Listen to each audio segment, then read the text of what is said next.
Hey guys, I've been looking quite a bit on YouTube and everything. I heard about the passing of Dan Wheldon, IRL driver, two-time Indy 500 champion. But my topic of discussion today isn't so much about the accident, it's what people have had to say after the accident. For one, you sit behind the wheel of your own car and you can sit and ponder about the possibilities and, what leads up to it, and the fact that, you've got a good 30 plus cars all doing the same speed at, 220 miles an hour average. The thing I don't understand is race fans, and I've been a fan for 17 years of pretty much every division possible. I discovered Tony Stewart through the IRL, and now obviously he's in the Sprint Cup.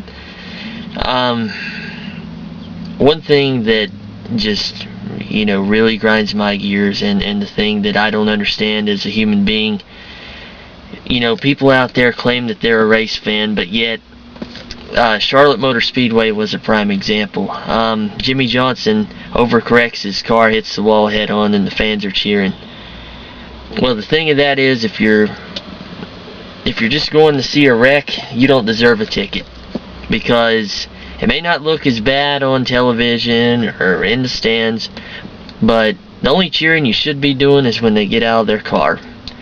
And oftentimes people forget that they're just like me and you. Drivers have families, just like everyone else. They're human.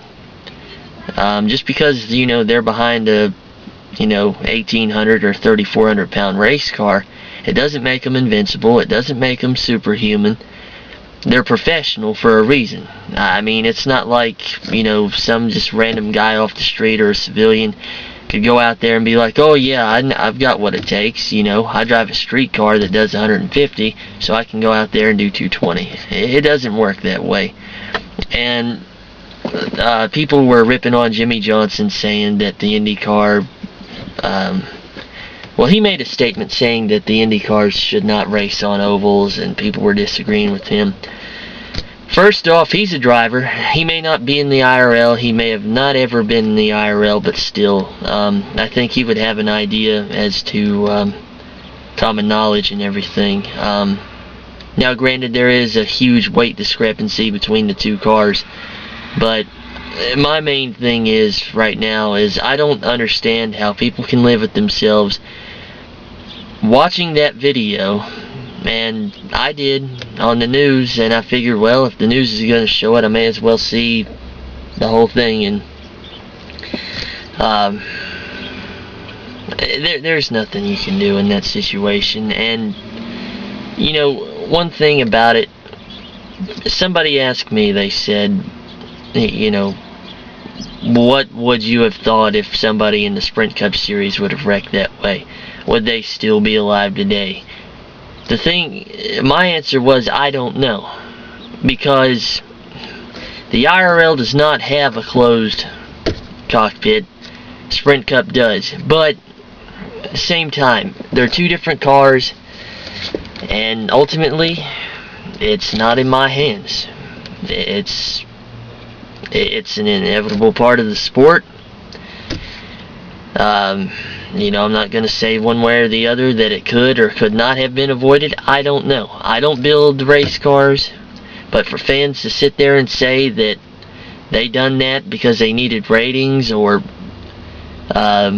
amongst the other things I heard, I think is completely asinine. I mean, I don't think any of you would like it if you were a race car driver and your mother had to hear somebody say, well, I hope that explicative hits the wall head on and dies, or go back to your country, or worse things.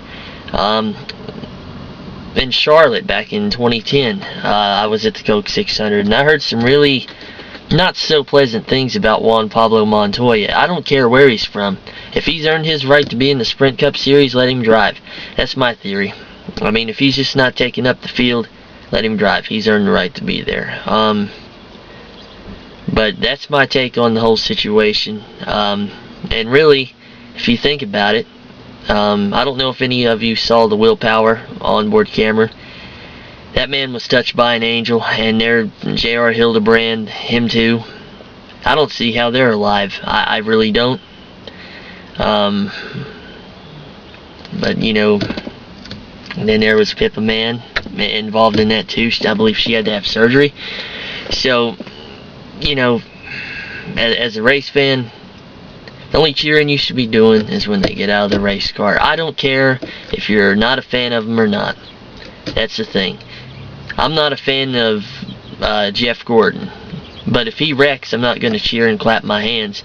I mean, the guy's made the sport what it is, along with several others. And I respect his skill behind the wheel just as I do everybody else.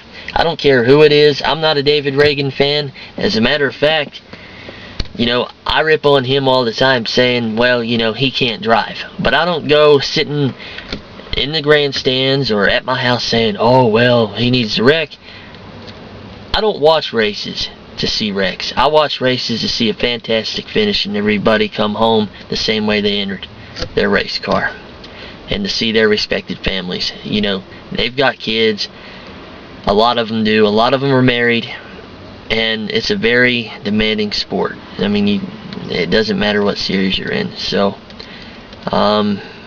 whoever wants to comment on this, feel free. But that's certainly not the way that the IRL needed to finish. I don't think slowing the cars down would necessarily be the remedy, and I don't foresee the new generation car that they've got being any safer.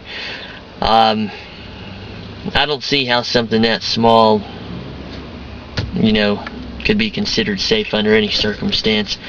But that's just my take on it. But it's inevitable, though. When you do 220, sooner or later you're going to have the unwanted happen. And it's no different in the Sprint Cup Series. It's no different in any series. When it's your time to go, God's going to take you, sadly. You know, the thing is, though, the thing that I remember is Scott Dixon was dominating the Indianapolis 500.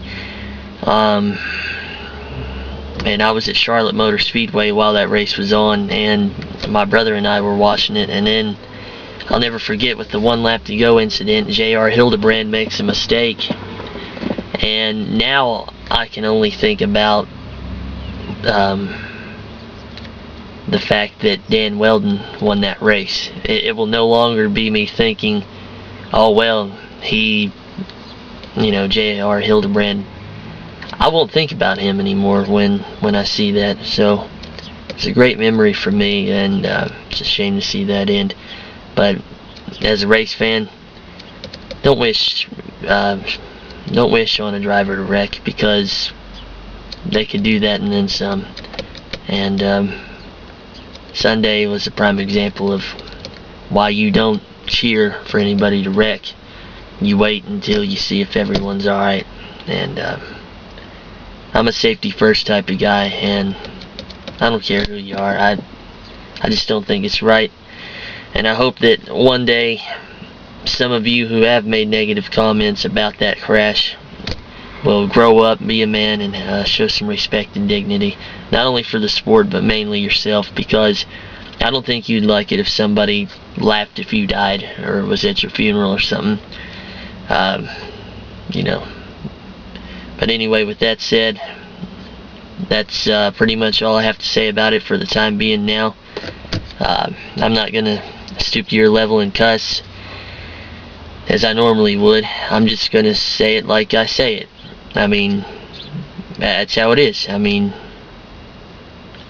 you don't need to be cussing. You don't need to be laughing. So, with that said, just have some respect for your fellow drivers, whatever division it may be, doesn't matter. Don't laugh. Don't wish for somebody to wreck. And like I said before, if you're going to a race just to see a wreck, in my opinion, you don't deserve a damn ticket. Go there to see a race. Go there to see the camaraderie. Go there to see the fans. Don't go to see somebody wreck. Good thing there wasn't no fans in the stands, because they would have got injured too. But that's my whole thing. But the people who make fun of that, those are the ones that deserve to be injured. Not by a car, by 5 of these.